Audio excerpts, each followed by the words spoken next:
يا صباح الفل يا صباح الجمال على احلى اخوات وعلى احلى متابعين.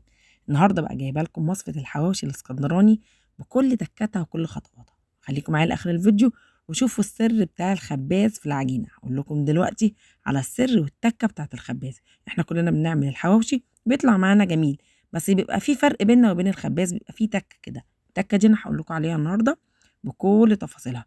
بس ما تنسوش بقى في تعليق حلو منكم ليا وتحطوا لي اللايك الجميل. عندي هنا كيلو من الدقيق، هحط ذرة الملح عليه واسيبهم كده اخليهم على جنب. هجيب عندي هنا بقى معلقة ونص من الخميرة الفورية على ربع كوباية مية فترة يعني عاملة زي دمع العين، وهنزل بمعلقة أو ربع سكر واديهم تقليبة حلوة واخليها تختمر على جنب.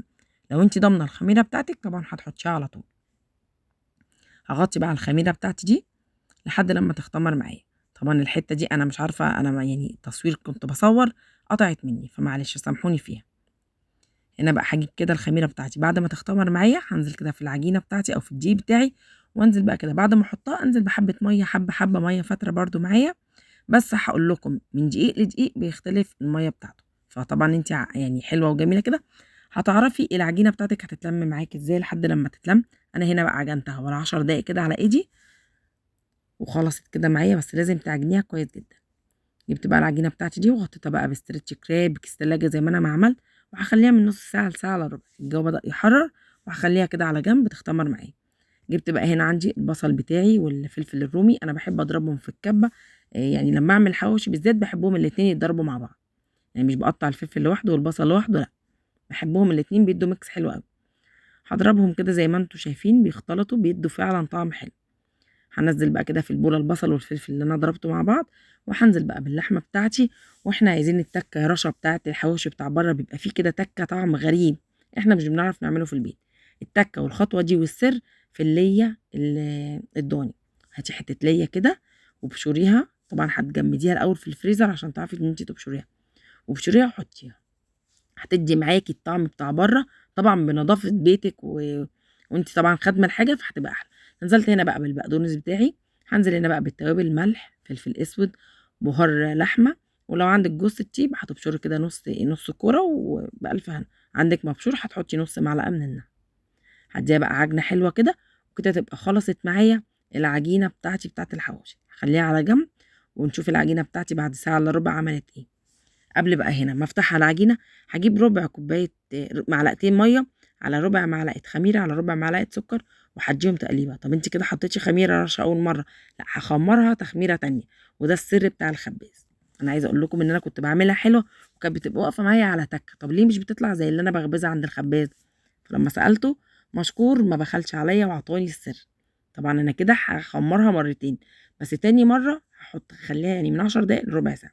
هنا طبعا انا نزلت باللي هي معلقتين الميه وربع معلقه خميره وربع معلقه سكر، فكده هتحتاج معايا دقيق. هنزل بمعلقتين 3 دقيق لحد لما العجينه تلم معايا. بعد بقى ما العجينه لمت معايا هنزل بمعلقتين زيت كده في البوله بتاعتي واغطي بيهم العجينه من فوق واسيبها تختمر زي ما قلت لكم من 10 دقايق لربع ساعه. العجينه طالعه معايا هشه قطنيه، طعمها جميل، فيها كده فعلا كاني باكلها من بره، ما فيهاش غلطه زي ما بيقول الكتاب. عجينه ناجحه 100%. كده بقى بعد 10 دقايق العجينه اختمرت معايا لتاني مره. بصوا طالعه يا جماعه العجينه هشه وجميله جدا. بصوا بقول لكم بصوا الجمال. جبت بقى البورد بتاعي واديته رشه من الدقيق والكوره بقى بتاعتك اعمليها حسب ما تحبي. بقول لكم كيلو دقيق عمل لي اللهم بارك كل العجينه دي كلها.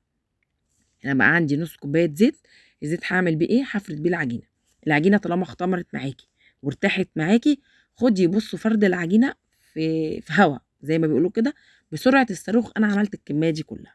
هنا كنت فاتحه الفرن بتاعي ويعني سايباه يسخن عشان خاطر انا عارفه ان انا هفرد العجينه بتاعتي دي على طول.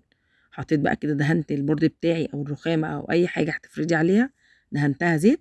وزي ما انتم شايفين العجينه طالعه مرتاحه ولا اتقطعت معايا ولا تعبتني في الفرد، بتتفرد معايا اللهم بارك زي ما انتم شايفين. هحشي بقى الحشوات اللي انت بقى تحبيها. انا هنا هحشي اللحمه المفرومه بتاعتي او الحواوشي بتاعي زي ما انتم شايفين كده. عايزه بقى انت تحشي بقى بسطرمه ميكس جبن، اي حشوه تحبيها انت اعمليها. الاكل يا جماعه اذواق. بقول لك عايزه تكبري الرغيف تخليه زي ما انا عاملاه، دي حاجه هترجع لك. انا بقى هحشي وهوريكم بقى وانا بقفلها القفله بقى بتاعت بره حاجه كده يا سيدي على الجمال والحلاوه. القفله دي زي ما انتم شايفين بصوا بقفل كده واطلع كده النص اللي فوق ده اطلعه بره شويه، وابتدي ان انا ابرم من الجناب. القفله دي ما بتتفتحش معايا خالص. هدخله بقى الفرن، هخلص بقى كده واكمل الكميه بتاعتي وادخلها الفرن. اول لما تدي معايا كده تحمر معايا من تحت، هقلب الرغيف بتاعي برضو في درجه حراره عاليه، هيخلص معايا على طول ويطلع معايا بالشكل اللي انتوا هتشوفوه. بصوا الصاجه بقى عجباني ان هي بتاخد كميه من العيش كتير. الفرن بتاعي سخن، وانا دهنه الصاجه دهناها زي ما بقول لكم كده، انا دهناها يعني معلقتين زيت حلوين. هنا بقى الرغيف التاني ده هعمله، جبت شويه صدق عندي كده اديتهم تشويحه حلوه على النار، نزلت منهم الميه بتاعتهم والدهون، وهحط بقى فلفل وبصل وطماطم وزيتون وميكس جبن. الحشوه اللي انت حباها اعمليها. طب احنا يا رشا مش بنحب البصل، احط بصل؟ لا ما تحطيش بصل. مش بنحب الزيتون، ما تحطيش. الحشوه اللي انت تحبيها اعمليها. انا بعمل لك يعني الفكره، وانت بقى اعملي اللي انت عايزاه. زي ما انتم شايفين العجينه خلصت معايا بامانه والله العظيم، وكانت العجينه طالعه هشه وقطنيه. انا بقول لكم هنا اول رغيف نسيت احط الميكس الجبن، تاني رغيف قلت ايه اوريه لكم. طبعا عامله تيست عالي الميكس الجبن وطلع طعمه عظمه. انا بقى هنا علمت اللي بالسجق معايا كده، حطيت حته فلفل من فوق على العجينه عشان ما تلخبطش من اللحمه والسجق. زي ما انتم شايفين خلصتها على طول. بجد فرقت معايا العجينه قوي، وانا اعتمدت الوصفه دي من ساعه ما عرفتها، ويا ريت انتوا كمان تعتمدوها. خلص معايا بالشكل الجميل ده، طلع ما خدش معايا وقت خالص. زي ما انتم شايفين بالعظمه والجمال ده، حاجه كده تفتح النفس مع شويه بقى مخلل، حاجه ساقعه.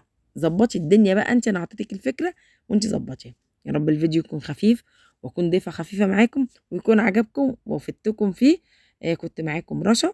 اشوفكم في فيديو جديد، وبحبكم في الله، بحب انزل كل حاجه حلوه زيكم. اشوفكم في فيديو جديد وسلام.